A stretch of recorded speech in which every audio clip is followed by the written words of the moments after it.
Good morning students.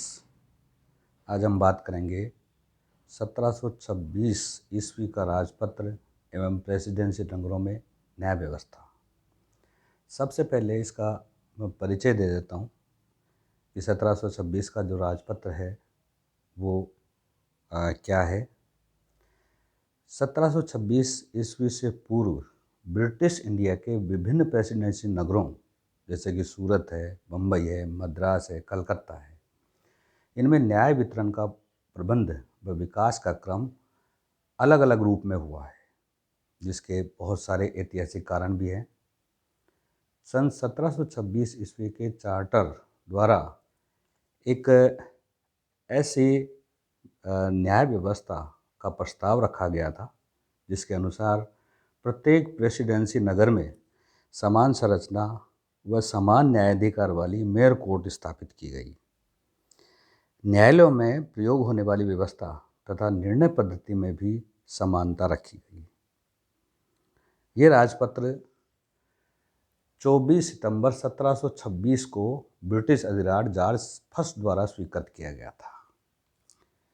तो वो date, जिस डेट को ये राजपत्र आया था, स्वीकृत हुआ था, तो वो थी 24 सितंबर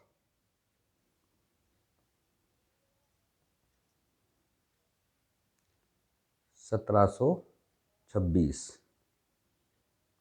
और किसके द्वारा? ब्रिटिश अधिराज थे जॉर्ज फर्स्ट के द्वारा। सन 1726 ईस्वी के राजपत्र द्वारा भारतवर्ष में न्याय पद्धति के विकास में एक नए युग का सूत्रपात होता है, जिसके अंतर्गत समान परिस्थितियों में सर्वसाधारण के समान वैधानिक संरक्षण व दायित्व की परिकल्पना की गई।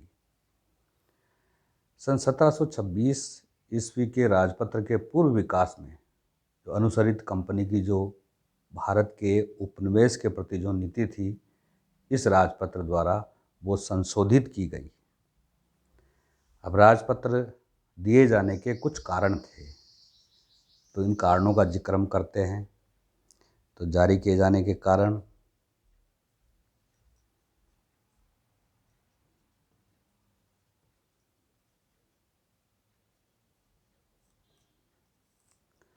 सबसे पहला कारण कंपनी की तात्कालिक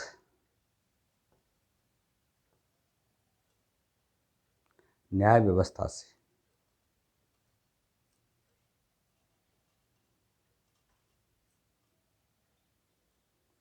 तथाकथित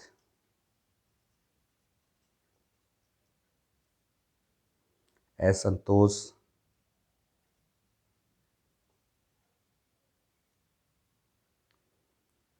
एवं परिमार्जन की उत्कृष्ट इच्छा।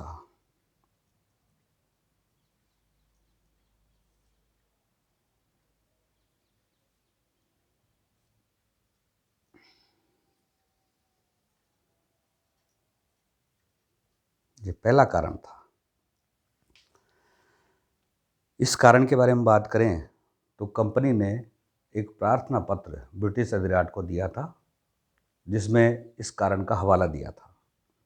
कंपनी ने राजपत्र को जारी करने की मांग करने वाले प्रार्थना पत्र में जिक्र किया था कि बंगाल, बिहार, उड़ीसा आदि क्षेत्रों में एक ऐसे न्यायालय की स्थापना अनिवार्य थी जो नियमित, तर्कसंगत व शीघ्र निर्णय दे सके तथा जिसमें साधारण और जघन्य दोनों प्रकार के अपराध तय हो सके। इस वर्णन से कंपनी का उद्देश्य स्पष्ट हो जाता है कि 1726 के राजपत्र का कारण कंपनी की सुधार के प्रति सहज रुचि, कंपनी की सुधार के प्रति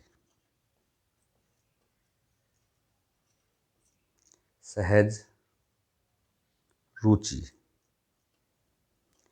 कंपनी ये चाहती थी कि जो न्याय व्यवस्था है, उस न्याय व्यवस्था में सुधार किया जाए, और ये सुधार किसी एक राजपत्र के माध्यम से ही हो सकता था, परंतु प्राप्त व्यावसायिक प्रमाणों व कागज़ों के विवरण से ऐसा कोई संकेत नहीं मिलता है जिससे ये स्पष्ट हो कि 1726 ईस्वी के पूर्व की न्याय व्यवस्था कंपनी के लिए असंतोषजनक रही है। जितने भी डॉक्यूमेंटेशन प्राप्त हुए हैं, उन डॉक्यूमेंटेशन के हिसाब से ये नहीं कह सकते कि जो पुरानी जो न्याय व्यवस्था थी 1726 से पहले की, वो न्याय व्यवस्था कंपनी के लिए असंतोषजनक रही हो। परंतु प्राप्त साक्ष्य उपरोक्त बयान के प्रतिकूल ही पुष्टि करते हैं। अगर साक्ष्य जो मिले हैं, उन साक्ष्यों को देखा जाए तो जो कंपनी ने अपने जो प्रार्थना पत्र है, उस प्रार्थना पत्र में जो कारण दिया है, उस कारण के उलट ही ये पुष्टि करते हैं कि कंपनी की 1726 ईस्वी के पूर्व विभिन्न प्रेसिडेंट नगरों में स्थापित न्याय व्यवस्था स्थानीय दृष्टिकोण से काफ़ी सक्षम व उपयोगी थी। उन कागज़ों से ये स्पष्ट हो रहा है कि जो न्याय व्यवस्था थी, वो न्याय व्यवस्था पूरी तरह से सक्षम थी, उत्कृष्ट थी, ये कहा जा सकता है। अब दूसरा जो मेन कारण आता है, वो दूसरे मेन कारण की तरफ हम बढ़ते हैं। वो दूसरा कारण था कंपनी द्वारा स्थापित न्यायालयों की ब्रिटिश गवर्नमेंट या ब्रिटेन में मान्यता से संबंधित प्रश्न। जो भी कंपनी के द्वारा स्थापित कोर्ट थे, उनको ब्रिटेन में मान्यता नहीं मिलती थी। उसकी हम बात करते हैं।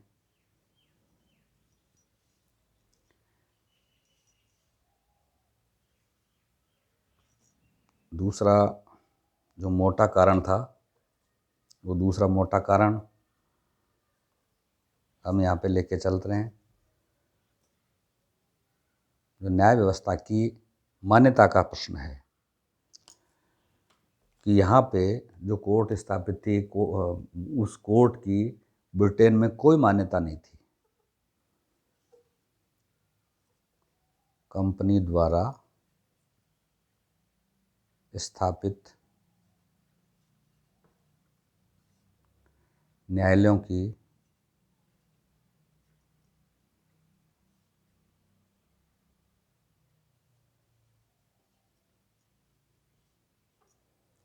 ब्रिटेन में मान्यता से संबंधित प्रश्न।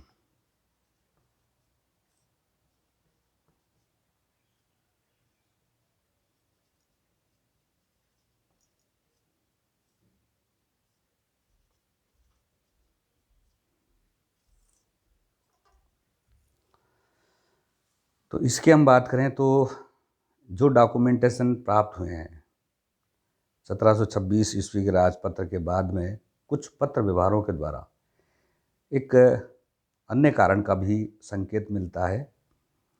कंपनी के द्वारा स्थापित अनेक अदालतें व उनमें कार्यरत न्यायाधीशों के स्तर की स्वीकृति ब्रिटेन न्याय व्यवस्था में प्राप्त नहीं हो सकी थी। समस्त न्याय पद्धति को कंपनी के स्तर की मान्यता प्राप्त थी। तो जो कोर्ट थी, उन कोर्ट्स को केवल कंपनी का ही दर्जा था। भाई कंपनी के स्तर, कंपनी का स्तर मिला हुआ था और इसी हिसाब से मान्यता मिली हुई थी। कंपनी के न्यायालय के निर्णयों को मान्यता ब्रिटेन में नहीं होती थी। अतः कंपनी को ऐसी अदालत की आवश्यकता थी जिसके अस्तित्व की मान्यता ब्रिटिश व्यवस्था में भी हो सके। अब कंपनी का जो उद्देश्य था, कंपनी अपना जो उद्देश्य थे, कंपनी का उद्देश्य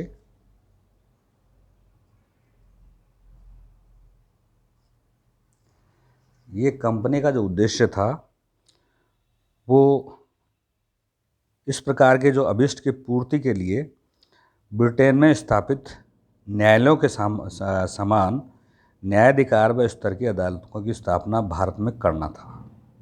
कंपनी का यही उद्देश्य था कि जो कोर्ट्स ब्रिटेन में स्थापित हैं, जो अधिकार उनको मिले हुए हैं, जो स्तर उनका है, ठीक वैसा ही स्तर जो कंपनी के जो न्यायालय हैं, जो हमने भारतवर्ष में स्थापित किए हैं, उनको भी वही स्तर मिले। कंपनी स्वयं ऐसे अधिकारों से पूर्ण नहीं थी, क्योंकि कंपनी का भारत में विकास कहीं पर जमींदार के रूप में जैसे देखें तो प्रेसिडेंसी नगर कलकत्ता जो बंगाल में था, बिहार, इनके क्षेत्र यानी कलकत्ता और बिहार,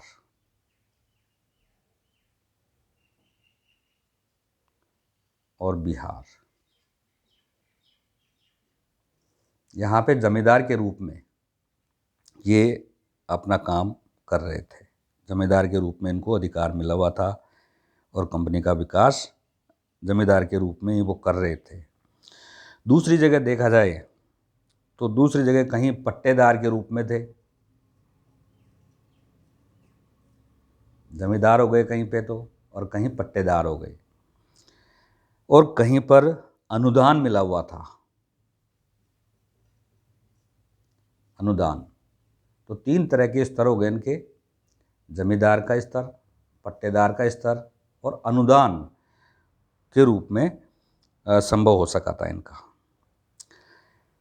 ब्रिटेन के अधिराट इस अभिष्ट को किसी न किसी माध्यम से, चाहे वो वैधानिक आधार हों, वैधानिक आधारों की बात करें, या दबाव या विवशता, इनका प्रयोग करके अनुचित प्रयोग द्वारा पूर्ण कर सकता था। अतः हम कह सकते हैं कि 1726 का चार्टर जारी किया जाना था। एक जो कारण था, वो कारण ऊपर जो कंपनी के न्यायालयों को ब्रिटेन में मान्यता से संबंधित प्रश्न है, उसी से जुड़े हुए सारी चीज़ें हैं। तीसरा बड़ा कारण आता है प्रोबेट का। प्रोबेट के मामलों से संबंधित जो प्रश्न था, उसकी हम बात कर लेते हैं। प्रोबेट एक ऐसा अधिकार था जो अधिकार भारत में किसी भी न्यायालय को उस समय नहीं प्राप्त था, और उस प्रोबेट को ये प्राप्त करना चाहते थे, प्रोबेट के अधिकार को कंपनी प्राप्त करना चाह रही थी। तीसरा जो है वो प्रोबेट आदि के मामलों से संबंधित प्रश्न, प्रोबेट आदि से संबंधित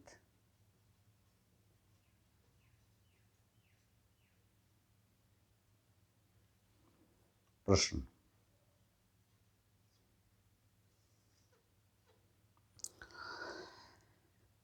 सबसे पहले तो हम देखें प्रोबेट होता क्या है। इंग्लिश लॉ की बात करें, इंग्लिश लॉ में जो पिता या अन्य संबंधी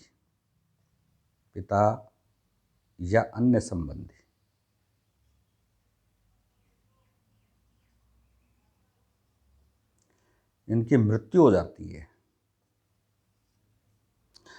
तो मृत्यु के बाद उसके पुत्र या अन्य उत्तराधिकारी संपत्ति पर तुरंत कब्जा नहीं प्राप्त करते। तो ये पुत्र या अन्य उत्तराधिकारी तुरंत कब्जा नहीं प्राप्त करते, तुरंत संपत्ति पर कब्जा नहीं प्राप्त करते।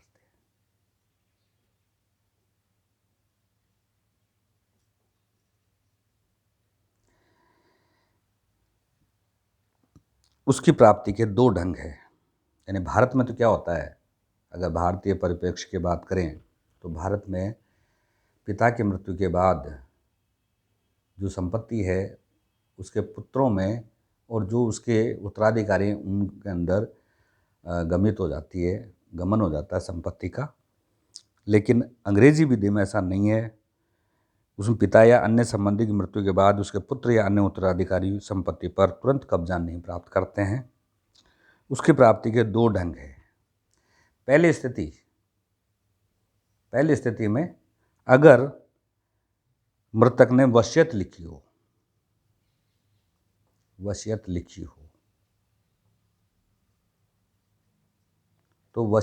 हो तो ऐसी स्थिति में वसीयत के आधार पर उत्तराधिकारी का सही ज्ञान हो जाता था। उत्तराधिकारी का सही ज्ञान।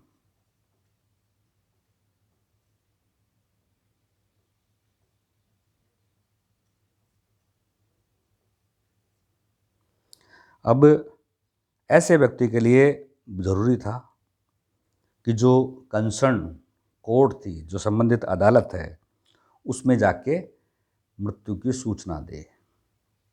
कोर्ट में मृत्यु की सूचना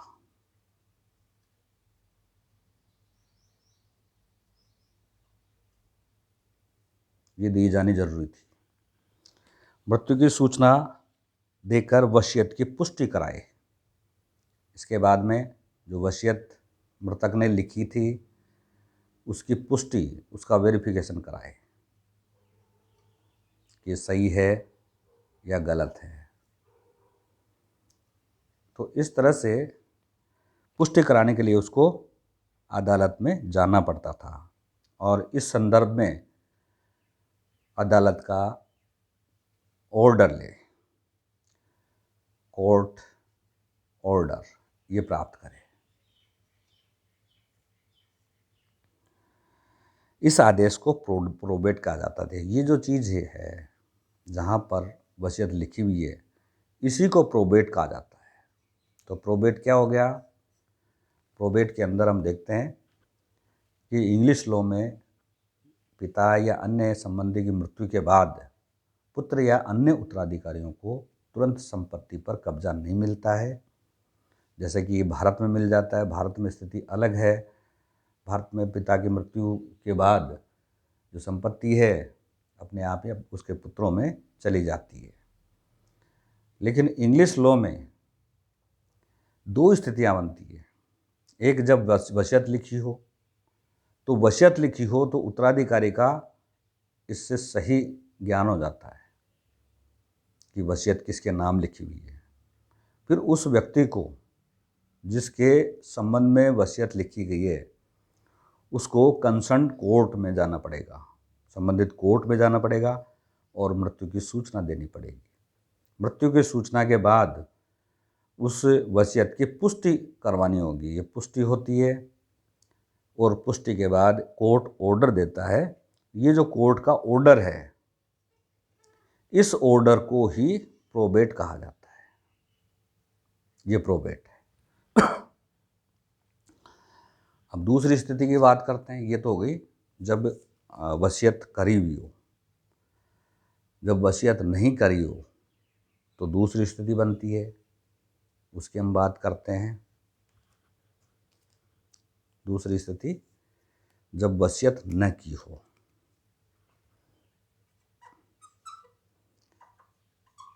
जब वसीयत न की गई हो।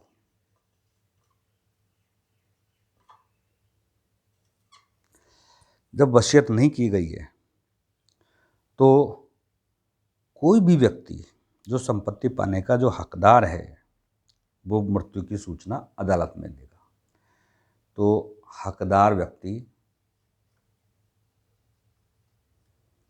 कोर्ट में सूचना,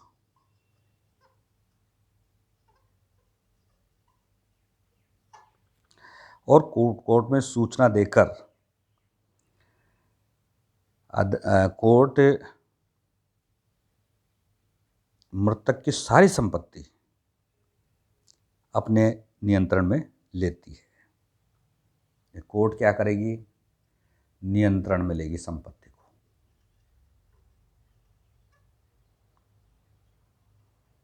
सारी संपत्ति को नियंत्रण में ले लेगी और नियंत्रण में लेकर यथास्थिति उसका वितरण उत्तराधिकारियों में करेगी। फिर ये उसका वितरण करेगी कोर्ट उत्तराधिकारियों में।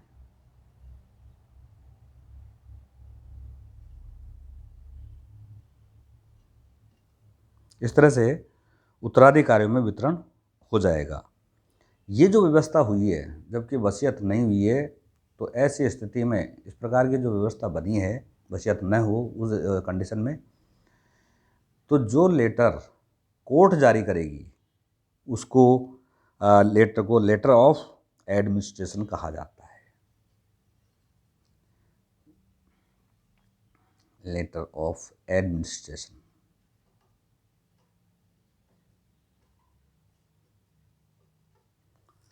प्रशासन पत्र कह सकते हो इसको। ये प्रशासन पत्र कोर्ट जारी करेगी, लेटर ऑफ एडमिनिस्ट्रेशन।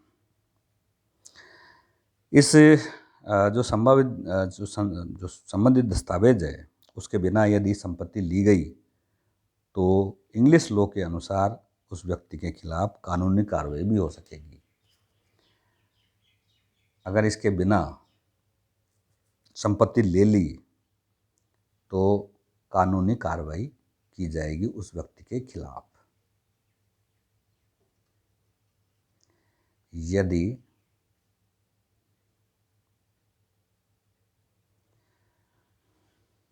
संपत्ति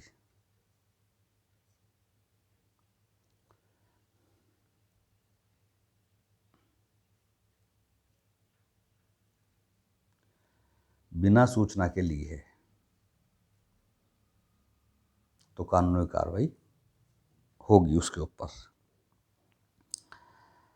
अब बात करते हैं कंपनी के 1726 ईस्वी के राजपत्र के बाद में कुछ ऐसे कागज मिले हैं जो एक अन्य कारण का भी संकेत देते हैं और कंपनी की किसी भी अदालत को प्रोबेट व वसीयतें निष्पादित करने का तथा दाय वितरण संबंधी प्रपत्रों को जारी करने का अधिकार नहीं था। यानी यहाँ पर सीधा सा एक कारण आता है कि अब जो लेटर प्राप्त हुए हैं, उन लेटर्स के आधार पर ये स्पष्ट हुआ है कि जो कंपनी के कोर्ट्स थे, उन कोर्ट्स को न तो प्रोबेट न ही वसीयतें निष्पादित करने का अधिकार था,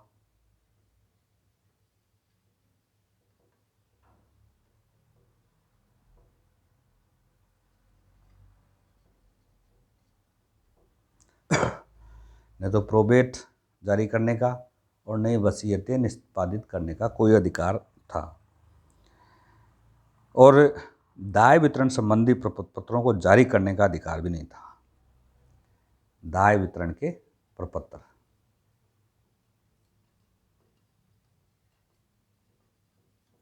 जारी करने का अधिकार भी नहीं था।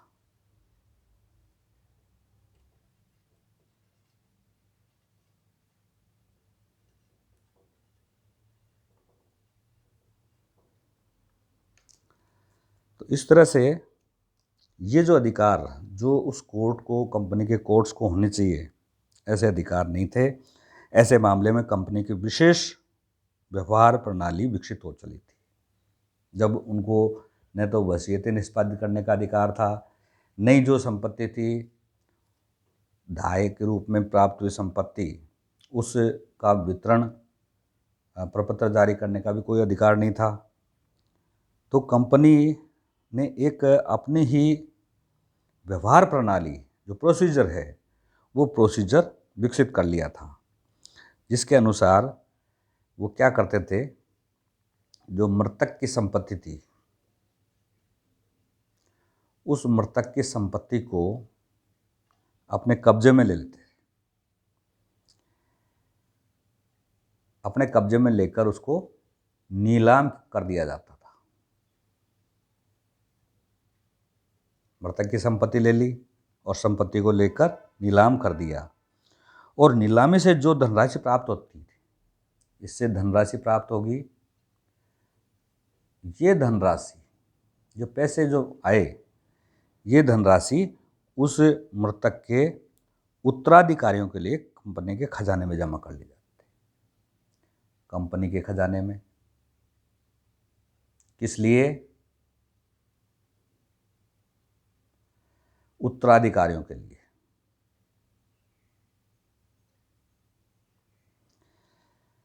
तो कंपनी के खजाने में उसको जमा कर लिया उत्तराधिकारियों को देने के लिए। ये जो प्रथा थी ये प्रोबेट के अगेंस्ट थी, प्रोबेट के खिलाफ थी ये प्रथा, प्रतिकूल थी, इसको प्रतिकूल कह सकते हो।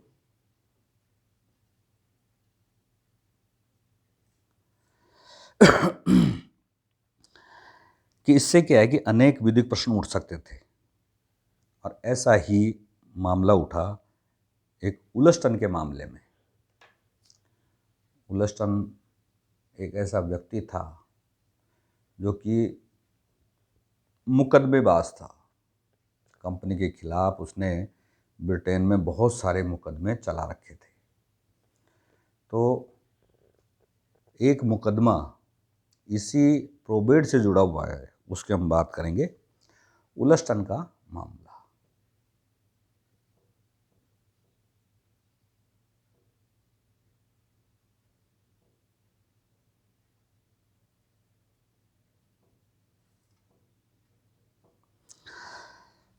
तो ये जब हमने बात की कि एक मुकदमेबाज अंग्रेज़ था उलस्टन नाम का, और उसने इंग्लैंड में कंपनी के खिलाफ बहुत सारे मुकदमे चला रखे थे। अब एक जो मुकदमा है उसके तथ्य इस प्रकार से हैं। उसका जो पुत्र था, पुत्र की मृत्यु हो जाती है और भारत में ही मृत्यु होती है।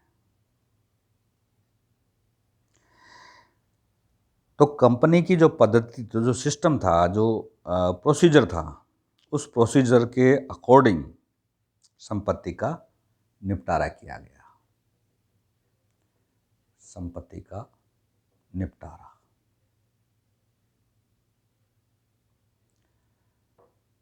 ये कंपनी की व्यवस्था के अनुसार, जो परंपरा, जो परिपाटी चली आ रही थी उसके हिसाब से, की पद्धति के अनुसार।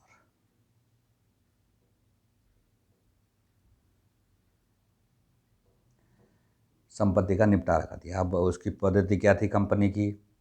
कंपनी क्या करती थी कि मृतक की सारी संपत्ति कंपनी के अधिकारी नीलाम कर देते थे, और नीलामी से जो धनराशि प्राप्त होती थी वो मृतक के उत्तराधिकारियों के लिए कंपनी के खजाने में जमा कर देते थे। और फिर जब वो कोई मांगने के लिए आता था उत्तराधिकारी, तब उसको दे दी जाती थी।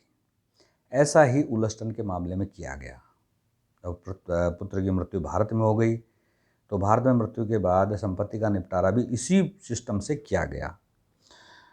तो इस सिस्टम से जो निपटारा हुआ है, तो उलस्टन ने कंपनी के खिलाफ अनधिकृत दाय वितरण का आरोप लगाया कोर्ट में।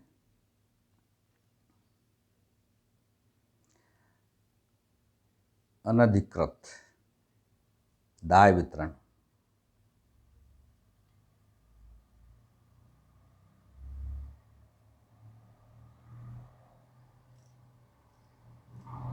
का आरोप लगाया कि अनधिकृत रूप से मेरी जो पुत्र की जो संपत्ति थी उसका वितरण किया गया, जो कि गैरकानूनी है, और हर्जाने का दावा किया गया। यहाँ पे हर्जाना मांगा गया, इसके लिए हर्जाना दिया जाए।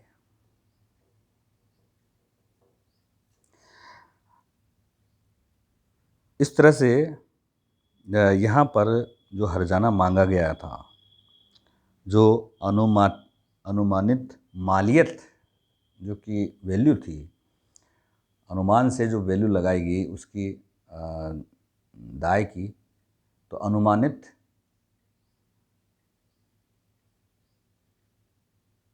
मालियत, मालियत का मतलब है वैल्यू,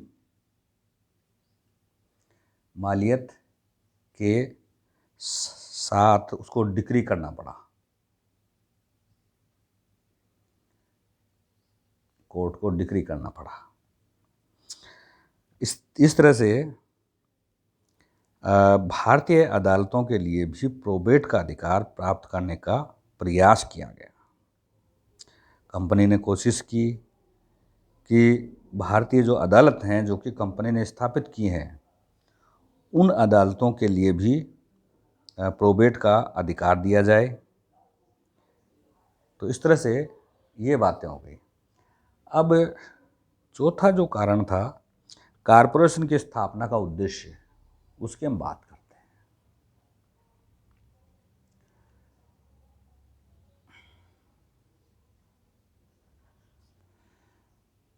चौथा कारण कारपोरेशन की स्थापना।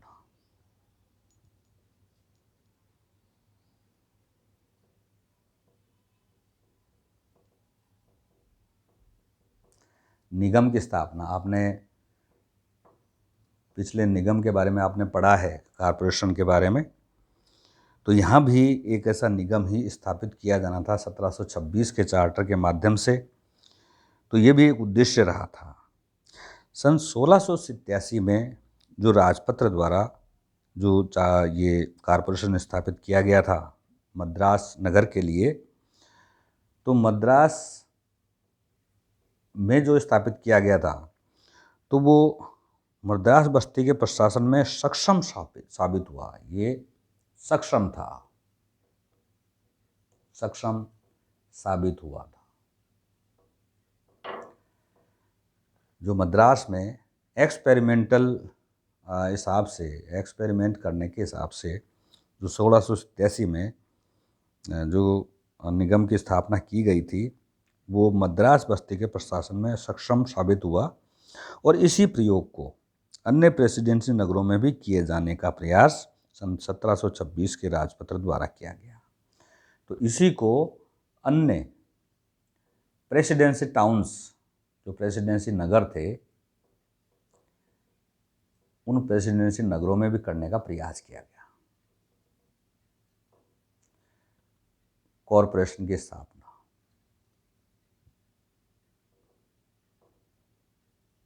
एस्टेब्लिशमेंट्स ऑफ कॉरपोरेशन, ये करने का यहाँ पे प्रस्ताव दिया गया कि कॉरपोरेशन की स्थापना करनी है। मद्रास में 1687 में जो हमने कॉरपोरेशन स्थापित किया था, वो कॉरपोरेशन की स्थापना बिल्कुल सही साबित हुई थी और जो प्रशासन की व्यवस्था है उसमें भी सक्षम रही थी। इसी प्रयोग को अन्य प्रेसिडेंसी नगरों में भी करने की बात यहाँ पे आई थी। अब नेक्स्ट अगली क्लास में देखेंगे। धन्यवाद।